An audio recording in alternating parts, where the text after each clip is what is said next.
In this problem, we have an ideal gas law question. So we have some variables in a situation, and we are missing one of those variables that we're trying to solve for. So not a combined gas law question where things are changing and we're solving for something that's changed, we're solving for something that's missing. In this question, we do have to solve for pressure in bar, so we're given this gas constant with bar instead of atmospheres or kilopascals. And so let's identify what we have. We have a volume here, we have R, we have temperature in Kelvin, so we don't need to convert that. And we have grams. Grams is another way of telling us how many molecules are there. And so grams can be converted to moles, so that's in. So what we're missing is pressure, and it tells us what it's asking us, what is the pressure? So we're gonna solve using the ideal gas law, and we want to solve for pressure. So we'll have nRT over P. In this case, R is given, temperature is given in Kelvin.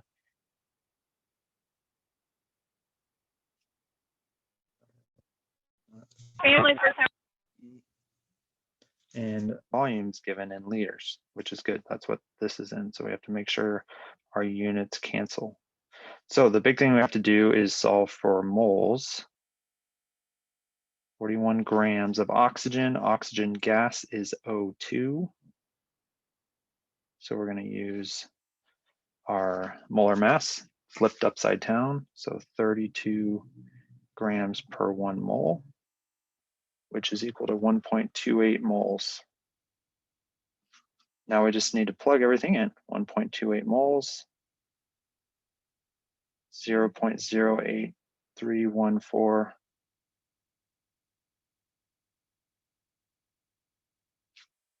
and 350 Kelvin over our 4 liters.